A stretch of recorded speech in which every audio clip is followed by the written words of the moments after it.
Affaire numéro 7, ZAC Port-Marianne, demande de prolongation de la déclaration d'utilité publique DUP de l'extension de la ZAC Port-Marianne par Marianne. Qui demande des explications à Madame Jeannin? Oui, Madame Lédo et Monsieur Boumaz. Alors moi, Madame Jeannin, j'ai une question parce que je suis quand même pas pro de l'urbanisme. Je me suis un peu renseignée sur la déclaration d'utilité publique. Et en fait, j'ai découvert que quand on désignait un terrain en déclaration d'utilité publique, on expropriait le propriétaire du terrain. Et donc, du coup, je me demandais, est-ce que c'est réellement ça? Est-ce qu'on exproprie réellement des personnes? Et si c'est le cas, en échange de quoi? Voilà, c'est juste une question parce que... Voilà. Je suis pas spécialiste en droit de l'urbanisme, désolée. Mais en tout cas, le principe d'une déclaration d'utilité publique, c'est bien qu'on déclare un projet d'utilité publique. Donc l'intérêt général de ce projet passe avant l'intérêt particulier. Donc des négociations sont entamées avec les propriétaires et je dois dire qu'il y a un nombre très très important de négociations qui aboutissent en fait à l'amiable et finalement rares sont les cas où il faut aller jusqu'à l'expropriation, mais effectivement ça peut arriver. Alors là, le but est de prolonger une déclaration d'utilité publique qui existe déjà sur le secteur de Port-Marianne et de la prolonger encore quelques années puisque toutes les acquisitions foncières n'ont pas encore été faites. Pour autant, ça ne veut pas dire que tout le monde va être exproprié. Je rajoute que le montant des prix se fait en fonction des parcelles déjà vendues dans la zone.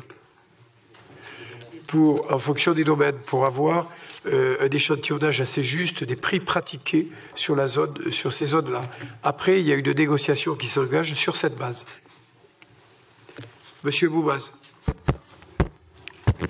En même temps, je vais répondre à Mademoiselle Viédo, à sa question. Alors très court, Monsieur le maire. Je voterai contre cette affaire et pour plusieurs raisons, et je ne vais pas tous vous les étaler aujourd'hui, ce serait beaucoup trop long.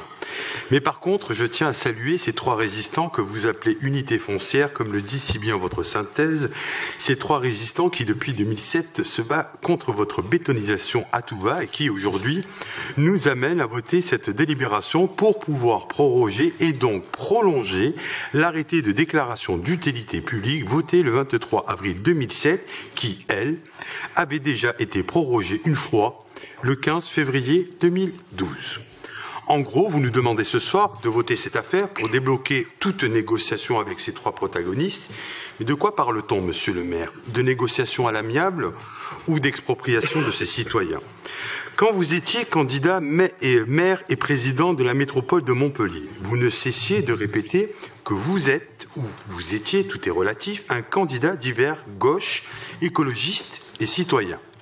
Stéphanie Jeannin, qui est aujourd'hui votre adjointe à l'urbanisme, nous proposait même de vivre l'écologie en dehors des partis avec la liste de Philippe Sorel.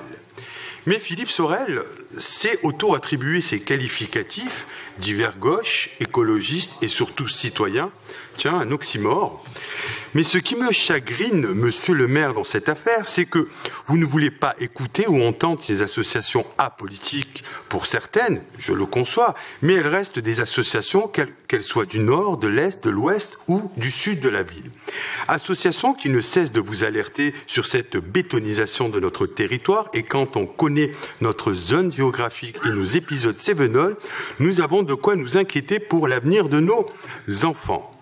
Vous n'écoutez plus ou n'entendez pas, je ne sais plus avec vous, ces mêmes associations qui vous alertent sur le déséquilibre de notre territoire où vous investissez en masse dans le sud de notre ville et ce, au détriment du reste.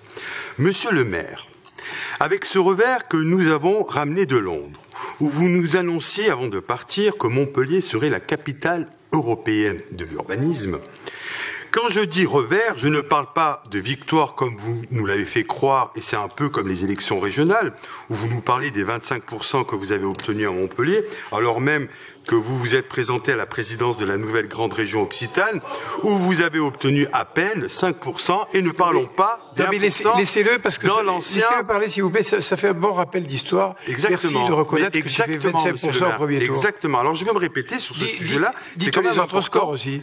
Quand je dis revers, je ne parle pas de la victoire comme vous nous l'avez fait croire. Et c'est un peu comme les élections régionales où vous nous parlez des 25% que vous avez obtenus à Montpellier, alors même que vous vous êtes présenté à la présidence de la nouvelle grande région Occitanie où vous avez obtenu à peine 5% et ne parlons pas des 1% dans l'ancienne région Midi-Pyrénées.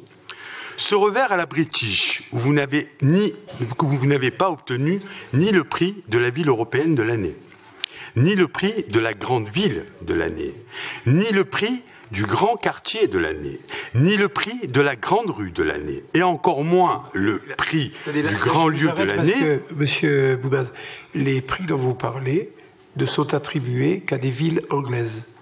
Alors là, monsieur le maire, je suis allé voir le site, je suis allé voir le règlement. Oui, mais moi j'y étais. Excusez-moi.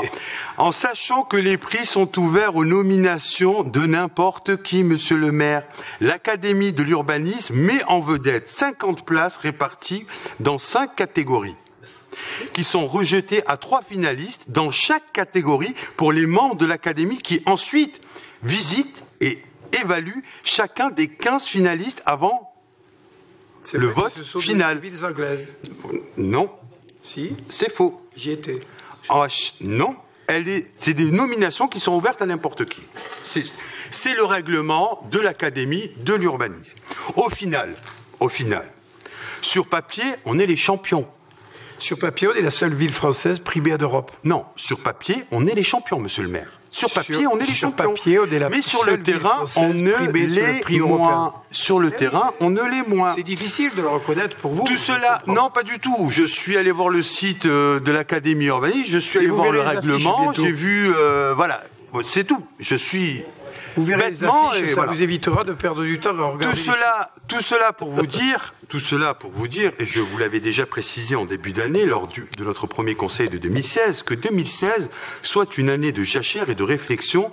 Eh bien, je vous réitère cette demande en fin d'année et surtout pour l'année 2017, que cette année soit une véritable année de jachère et aujourd'hui, sur notre territoire, à part renflouer les caisses de la SERP, de la SAM et de leurs amis. Ce sera tout, monsieur le maire. Je mets aux voix l'affaire 7. Qui est contre? 3 contre. Qui s'abstient?